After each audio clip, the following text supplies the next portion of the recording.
कभी कभी ऐसा भी होता है। और आज तो सबसे बड़ी समस्या ये है कि आजकल अपने बच्चों को हम लोग बहुत कुछ सिखा पढ़ा देते हैं, लेकिन हम आज तक ये नहीं बताते कि वेद कितने हैं, पुराण कितने हैं, शास्त्र कितने हैं।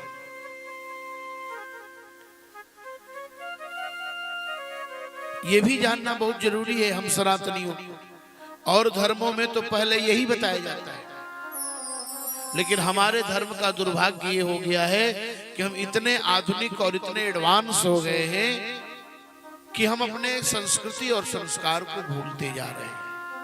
हम आकृति से मनुष्य हैं, लेकिन प्रकृति से मनुष्य नहीं है। हम चित्र से मनुष्य हैं, पर चरित्र से मनुष्य नहीं है। यह कथा हमारे जीवन में हमें आध्यात्मिक उन्नति की तरफ प्रेरित तो करती ही है, साथ साथ भौतिक उन्नति और सामाजिक उन्नति कैसे हो इसको भी बताती है। 4 वेद, वेद कितने हैं? 4। जानना जरूरी है, अपने बच्चों को जरूर बताइए। ये सब विदेशों में रहने वाले बच्चे हैं, आपके यहाँ तो सुसंस्कृत बच्चे हैं। आपके माता पिता तो रामायण पढ़ते हैं, महाभारत पढ़ते हैं, भागवत पढ़ते हैं, वाल्मीकि पढ़ते हैं। बच्चे भी सुसंस्कृत हैं, प्रणाम करते हैं।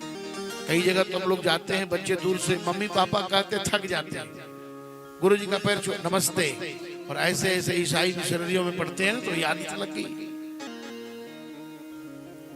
पैर छूकर प्रणाम करना, अभिवादनशीलस्य नित्यं वृद्धोपसेविनः। जो अभिवादन करता है, दूसरे का आदर करता है, बड़े बूढ़ों का सम्मान करता है।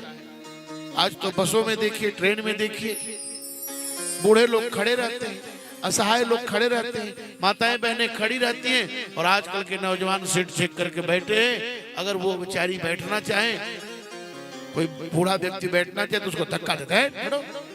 क्यों?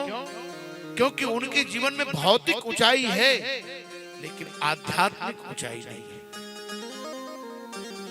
आध्यात्मिक चकाचौंध से, ये भौतिक चकाचौंध से लोग घिर गए हैं और आध्यात्मिकता को भूल रहे हैं। वर्ष में एक बार हर घरों में कथा होती है। भगवान कृपा करे तो जरूर कथा करें। जहां है वहीं कथा सुनेंगे। भारत में है तो भारत में सुनेंगे, सिंगापुर में है तो सिंगापुर सुनेंगे, ऑस्ट्रेलिया में ऑस्ट्रेलिया में सुनेंगे, कनाडा, जहां है वहीं सुनेंगे, लेकिन सुनेंगे जरूर। ये सत्र है, सेशन है, इससे बड़ा प्रभाव पड़ता है। मैं आपको बताऊं, मेरे यहाँ भागवत की कथा प्रतिवर्ष हुआ करती है। उसका परिणाम यह है कि गांव में, क्षेत्र में कुछ ऐसे लोग भी हैं जो बुरी आदत छोड़ करके महात्मा जैसे हो गए। ये कथा का प्रभाव है। अगर ये आयोजन नहीं होगा, अच्छा मैं आपसे पूछता हूं, विज्ञान इतना बढ़ गया, ऐसी ऐसी मशीनों का आविष्कार हुआ कि जिस मशीन में दूध दही फल फूल रख दें तो सप्ताह, महीने नहीं, वर्षों तक चला जाए, पर बिगड़ने वाला नहीं है। परंतु आज तक किसी ऐसी मशीन का आविष्कार नहीं हुआ जिसमें मनुष्य को डाल दिया जाए और बिगड़ने से बच जाए। ऐसी मशीन बनी क्या? आज सड़क का निर्माण, पुल का निर्माण, भवन का निर्माण बड़े तेज गति से हो रहा है, पर आज तक ऐसी कोई व्यवस्था नहीं बनी जहां चरित्र का निर्माण हो सके। चरित्र निर्माण की सबसे बड़ी व्यवस्था है भगवान की कथा, ये सत्संग।